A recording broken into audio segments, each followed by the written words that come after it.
Andre, it's Bob and Tony here in Eastern Connecticut. Welcome to the show tonight, this evening, my friend. Hi, Andre. Hey, what's going on, fellas? How you guys doing? We're doing very well, Glad to Andre. have you. Again, it's a pleasure to speak with you. And right before the show, I spoke to my co-host of the sister show. You and I talked about 6 weeks ago, Andre. Chris Mascaro sends his regards. He said he'll be in contact with you about a future appearance very soon, my friend. No problem. Anytime. I mean, you know I love speaking with you guys. You guys are great, very knowledgeable, and I appreciate the love that you guys show me. Oh, it's our pleasure. It's an honor to have you on the show again. Andre Davis, drafted by the Cleveland Browns, Tony, in the 5th round of the 2002 draft. Wore number 54, played 10 years in the NFL, 143 games, was credited with 12 sacks, 9 interceptions, credited with over 500 tackles. Played again from 2002 to 2011 with Cleveland, Denver, and Buffalo, and we'll get into a variety of the people he played with and the coaches he played under. But Andre, we normally like to speak to our guests and talk about their upbringing and when you were growing up, and knowing that you grew up down south. We love to know any favorite teams you had as a youth and maybe some of the favorite players you admired back in your younger days. And were you just a football player? Excuse me, what was the last part? Or were you just a football player when you were growing up? You know, like when I was growing up down in Florida, a small town in Live Oak, Florida, population maybe 7,000 people. Like most of my family, well, half of my family was Cowboy fans, and the other half was Redskin fans, and half was Florida Gator fans, and the other half was Florida State. So it was always that time of year, especially during Thanksgiving, where Florida State played or the Cowboys and the Redskins played, and it was just a lot of fun during those times because you knew, like I said, it was a divided family. But I leaned more towards Cowboys and also obviously the Gators because I chose to go there. But I have a huge family and a bunch of uncles that played football. I was the only one that was able to make it to a professional level. But my cousin, he played at the University of Florida with me as well. He's a few years younger than me. His name is Jarvis Herring, but he was there at UF with me. And we have another little cousin. His name is Denzel Washington, just like the actor. He's doing really, really good in football right now. He's a senior in high school, and he played running back in DB, and he has like 17 touchdowns as a running back right now with like 3 games left. So he's doing really good. But we come up in a football family.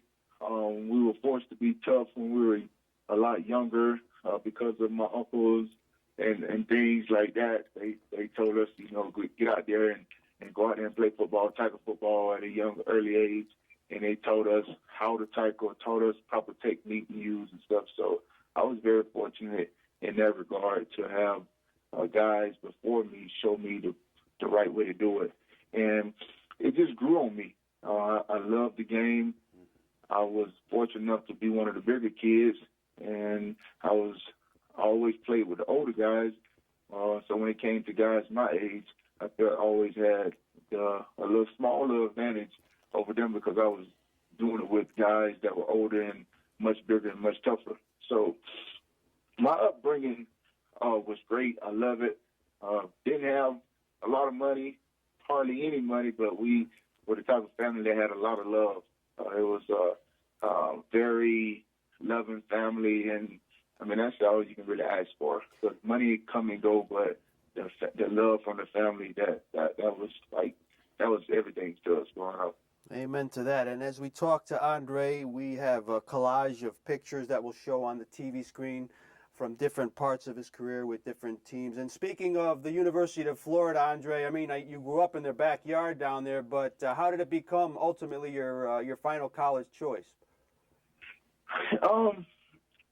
Like I said, it was always between Florida State. In the year that I chose to go to Florida State had just got like 3 of the top athletes, 3 of the top linebackers the year before me, Brian Allen, Tommy Polly, and there was one more from Miami. I forget his name, but me and Brian Allen, we grew up maybe like 15, 20 minutes away from each other. We competed against each other all our lives, so we knew of each other really well.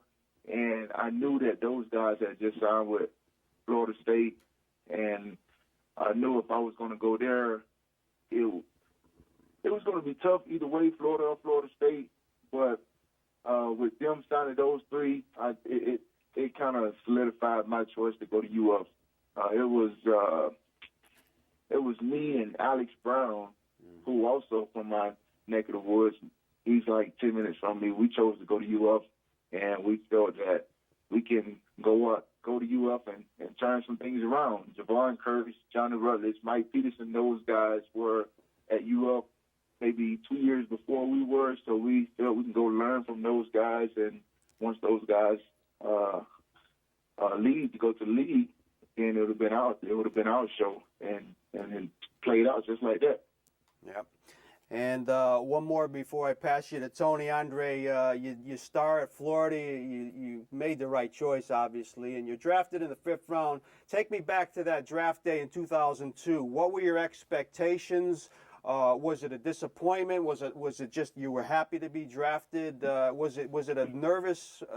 It must have been a nervous wreck that day. There was a lot of mixed emotions, and I'll be honest with you guys, because I was expecting to go higher than I really went. I had my terrible knee injury my junior year, but I came back, and God bless me to have a great year my senior year, and I went to the Senior Bowl, and I was competing against all the guys who were supposedly in the running to get drafted. So I went out there, competed with those guys in the Senior Bowl, and I ended up getting defensive MVP. I felt I had a great week at the Senior Bowl down in Mobile, Alabama, and I felt like going up against those guys, competing with those guys in front of the coaches and outdoing those guys, I felt that was definitely going to solidify me to go, if not late first, definitely early second. And Jacksonville coach, I remember like it was yesterday, he was like, we want to take you in the 2nd round, but we don't think you're going to be there. So hearing coaches say things like that, you think that you're going to go high. But I failed the first day. I didn't get drafted the first day. And then when the 4th round came around, I didn't get drafted that round either. At that point, I started losing confidence. I was beginning to tell myself, well, maybe I might not get drafted. Maybe I'm not as talented, as good as I thought I was. And but once I got a call from Cleveland in the 5th round, it was like I was the first pick taken overall, because I knew it didn't matter where you got drafted. I knew it mattered like what you do once you got drafted. So I just took that motivation of not going high as I wanted to go, and just use that as motivation to help me to have the career that I had. It definitely worked. 10 years in the league. On the phone with former NFL linebacker Andre Davis. Tony, question. And Andre, good evening. It's so nice to have you. Hello, how you doing, Mr. Tony? I'm doing fine, and much better speaking with you, my friend. Question I want to ask. My pleasure. Question I'd like to ask you about the transition between the college system and the pro system. You're in the University of Florida. Everybody loves the university. I think you got a very supportive coaching staff over there. And now you're coming over into the big bad pros.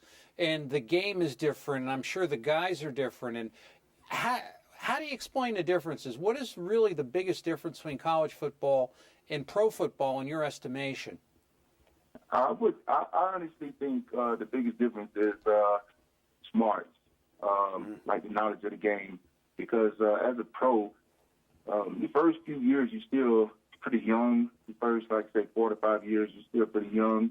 You're still in the prime, you can still do it. But as you get older in the latter part of your career, obviously your skills start to diminish. You can't run as fast as you used to run. You're not as strong as you used to be. You don't heal as fast as you used to heal. So it's all about being smart at that moment. So once I got to the league, it was a smoother transition for myself. playing in the SEC, seeing all those guys who was dominating the SEC have a lot of success in the league, and knowing that I had once played against those guys and competed with these guys every year for those 3 years that I was on the field, it gave me the confidence that I needed. And also, the year I got drafted to Cleveland, my best friend, one of my roommates, Gerard Warren, he had got drafted the year before me. So it made that transition a lot easier, a lot smoother, knowing that I had somebody that I was really, really close with in the same town that I was in, because I had no clue where I was going to get drafted. And once I got drafted by Cleveland, all of Gerard's friends immediately became my friends. They looked out for me. They really took care of me. So that transition off the field was a lot easier, and knowing that I had played in the SEC and had some success against the Jamal Lewis's and all those guys at Georgia that were doing very well, Auburn, the LSU's, they were having success, and it was like, okay, I come from the toughest conference, the best conference out there in football. It made the transition a lot easier. Sure does, and they play amazing football on there. And again, you played the majority of your career in Cleveland, Andre. You played under coaches like Butch Davis, Terry Robisky, Romeo Crennel. Tony and I go back, Andre, to the old days at Municipal Stadium, the Dog Pound, and Dog Pound. Man, Cleveland. That's and you made your playoffs in your rookie year under Butch Davis. Yes. Unfortunately, never got back, but. I want to just talk about Cleveland as a football town, because when we used to watch it, Tony, we go back to the Leroy Kelly days. But I mean, Dr. Frank Ryan. Cleveland as a football town, Andre, pretty intense. Man, it's the best. Cleveland is a total blue collar town. Yeah. I have all the love and respect in the world for Cleveland, Ohio. The fans, they definitely deserve a win. I'm really, really happy for those guys right now. Yeah. I was a little disappointed yesterday when Jacksonville beat them, because I thought they were on the right path after having a dominating win against Pittsburgh, and then to come back to lose a game against Jacksonville. I felt that was a letdown. But the fans in Cleveland, man, they just want you to go out and give your best each and every time. They're going to stick with you, win, lose, draw. Obviously, they want to win. They deserve a winner.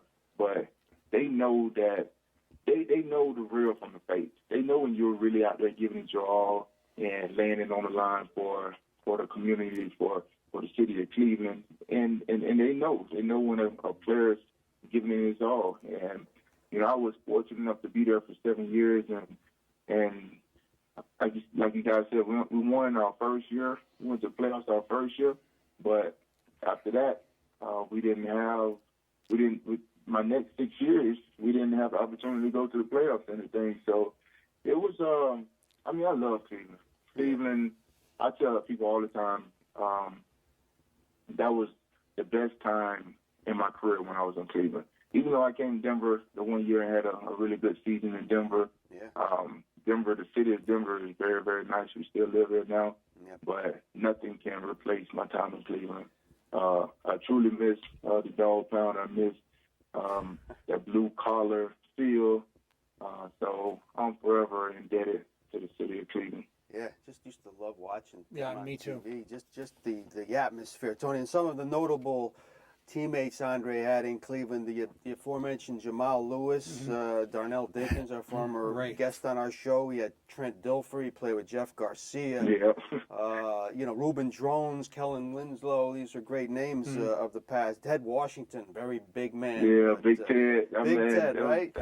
I was fortunate enough to play with some great guys, man. And every combination that we tried that the GMs and the staff tried to put together, we were so close.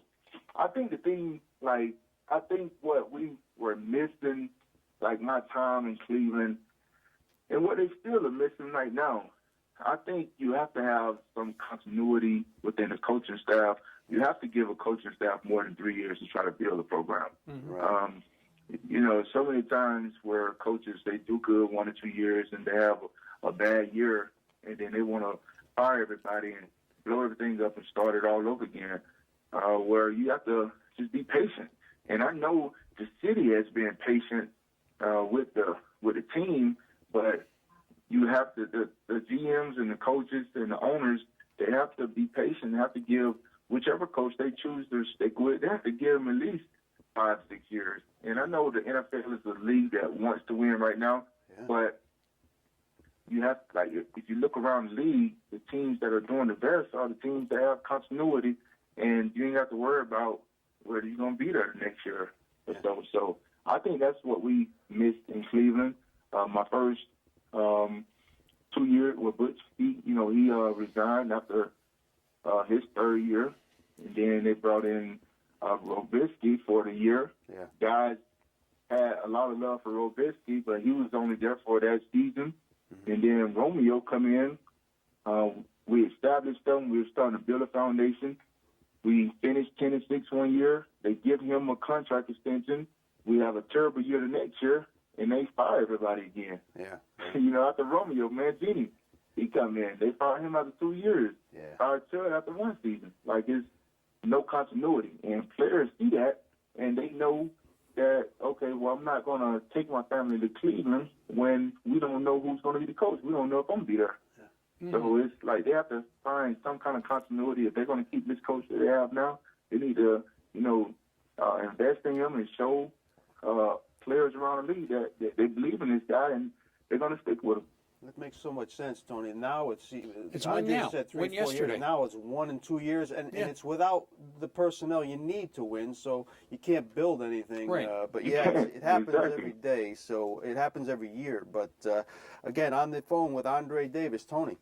And Andre, just talking about coaches for a second, starting from college, you had He's Mr. Furry, baby. Yeah. As the old ball coach.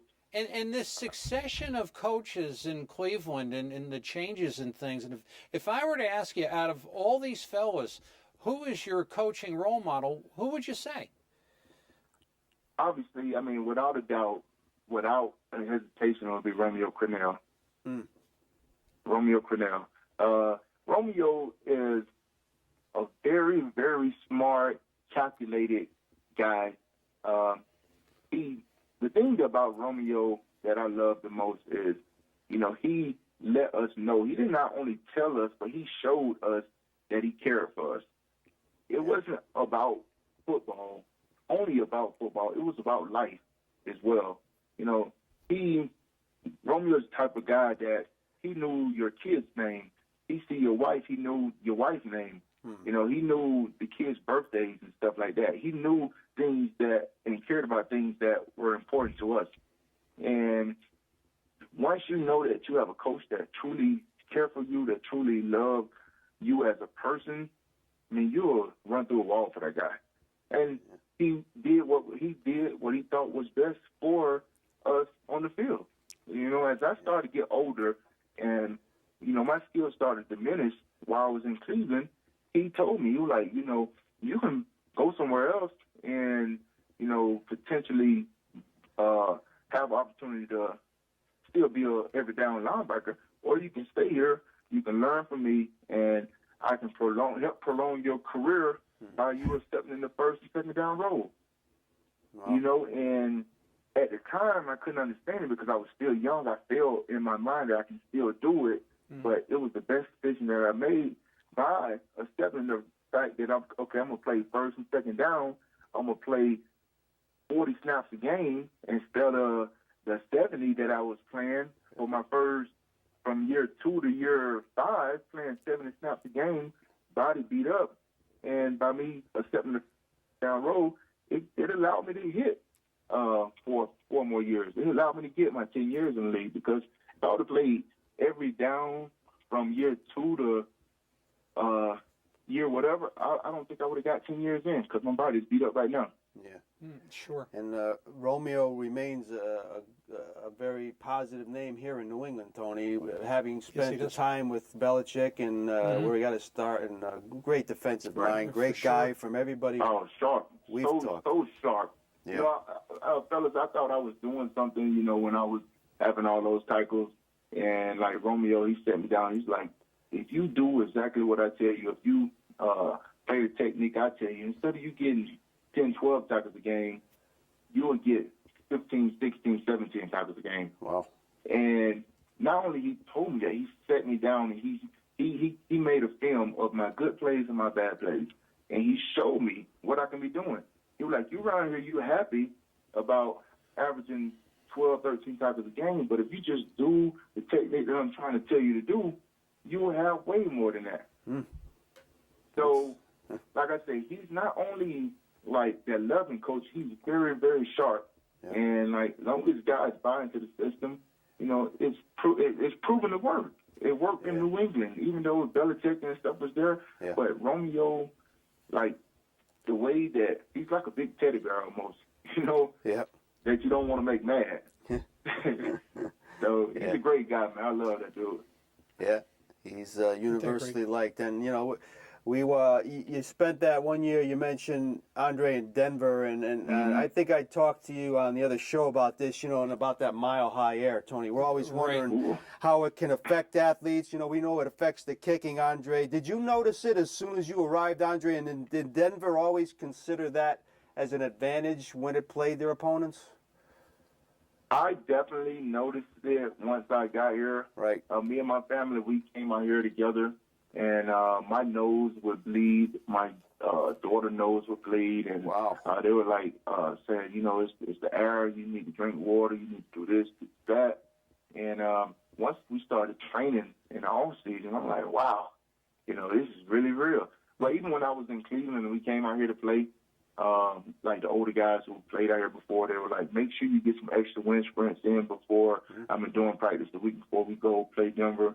And even when we got here, the strength coach, we cut the warm-up short because it really would affect you. Wow. Now, on the flip side, playing in Denver and going back to the East Coast, oh, you can run forever. True. You can run forever. It's nothing. It's nothing. Like the marathon runners, right, Andre? Out there in Boulder, Yes, it's nothing. It's nothing. But you have to, like, while you out here, even now that I'm retired, you have to somewhat stay in some type of shape because even walking up the stairs sometimes, you can find yourself breathing pretty hard. Wow. Yeah, a mile high here. Seriously, like, I was just talking to my wife earlier. I'm like, I need to get back to some shape because I walked upstairs really quickly to do something, and she's like, "Why are you breathing so hard?" I'm like, "I'm out of shape." Yeah, well, yeah, it's the place to be to get in shape. We got a few more minutes with Andre Davis, Tony. And Andre, you know, there's that moment when either you decide or somebody decides for you that I can't play this game anymore, and you transition out of football. Right. What are you doing these days, and was that a rough thing for you to face at that time? You know, like, once I decided to retire, a quick story, but it's true, and it's funny, but it's true. Once we left Buffalo, like I said, I knew my skills were diminishing. Like, I'll be out there on the practice field, and you know, in my mind, I'm like, "Oh, I'm going to get this interception. It's a pick right here." I go back and look at it on film. I'm like 3 or 4 yards away. So I'm fooling myself, really. I'm faking myself out to think that I still have it, but I really don't. Like, I just don't have it anymore. So that off season, me and my family, my wife and my 3 girls, we were at the local park playing tag. And at that time, my oldest daughter, she was 12 years old. So we're playing tag. I know I can run my wife down whenever I want. And my oldest, she was like, "Mama, tag me. I'll catch that." And I'm like, "Man, please. I'm a national football player. You know, ain't no way you can catch me." So my wife tagged my daughter, and she's running after me, and she's gaining ground. So now I'm going to give everything I have. I'm not going to let my daughter catch me. And she ran me down, and I gave everything that I had. And at that moment, I called my agent. Once I got home, I said, "I'm done. I can't play no more." You know, I can fool somebody, to bring me into camp and show my veteran leadership and everything. But I'm like, the game's been too good for me, too good to me and my family, and throughout my career for me to prolong, to hang on to a game that I just can't play at the level that I was capable of, I was used to playing. So I decided to retire. And once I retired, it was hard. A lot of players face, the transition was hard. Playing football 27 years of my life, and for it all be gone overnight, it was a rough transition. Not being in the locker room anymore, not being able to have that camaraderie with the fellas, not being able to run on the field and compete at a high level anymore, just knowing that you're hanging your cleats up. It was rough. So I went through a rough transition, but now I'm a part of a ministry. It's called After the Game Ministry. My man Chip Simmons, he's the chaplain for the Broncos. He started this ministry. God called him to start this ministry to help athletes, help former athletes. And it was exactly what I needed at the time I needed it, because I was going through a lot of depression. Sure. It wasn't because of finances. It wasn't because of lack of support. Me and my wife, we did very, very well managing our money. We're not flashy. We just live within our means. Like I said, me and my wife, we've been together for 19 years. We have 3 beautiful daughters. So on the outside, I had everything that I could even imagine I wanted. But on the inside, it was something that was just killing me. I was depressed. I didn't know what to do. I didn't want to watch football. I don't know, the devil was had my mind. But I joined this ministry called After the Game Ministry. It's catered toward former athletes that's transition, trying to help guys with that transition. And it's been the best thing for me. And now, I talk to guys who are in that transition phase, try to help them not go through the things that I went through. So that's what I'm doing right now. Went back to school also, got my master's degree in business. So I wanted to put I wanted to keep my mind working. I didn't want my mind to go idle. So I wanted to continue to challenge myself. So I went back to school at George Washington University in D.C. And got my master's degree. So that's all. That's what I did, and that's what I'm doing now, working with After the Game Ministries right now. Very, very wonderful, great terrific role model. And Andre, you sound terrific. And we've talked to guys both on this show, and Chris and I talked to guys like Eric Dickerson, and who relayed to us. Andre, basically, you play 5-6 years in the NFL. Never mind 10 like you did. You play a few years in the NFL. Nobody gets out unscathed physically. Right. You mentally, you sound terrific. Physically, you say you're kind of banged up. Without getting too personal, I mean, hopefully you're doing pretty decent on a day-to-day basis. Not too bad. The problems that I have for the most part is my neck. Playing in a 3-4 defense, running up against these 350-pound linemen every day, all game. That's the damage and stuff, those repetitive hits and stuff. Yeah. My neck give me issues every now and then. I tore my shoulder my 9th year in the league, so it hurts every now and then, especially when the weather starts to turn pretty bad. But other than that, hips, they a little beat up. But, my kids, they try to keep me young. I try to stay busy behind them. They're involved in all these sports, so taking them to soccer practice, taking them to basketball practice, track practice, and stuff like that.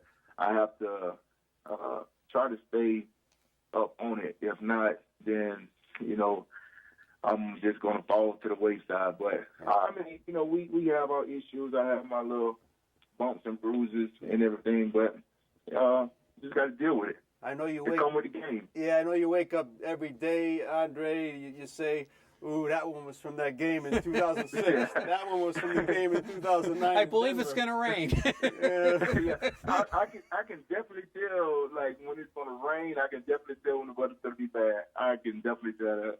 Well, I could tell our viewers, I read on your page, Andre, November 10th, you're going to be speaking at the Colorado Community Church in Aurora, Colorado. Yes. That's in support of the After Game Ministries, correct? Yes. And it's basically, doing what we did today, telling my life story, but going more in depth about the transition from football because a lot of people think that once you make it to the NFL or any professional sports, that you're set for life.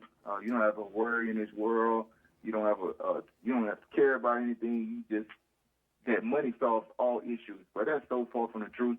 That's so far from the truth. So I'm gonna give my testimony about my life, go more in depth of how I grew up, the obstacles I had to overcome to get to have the career that I had,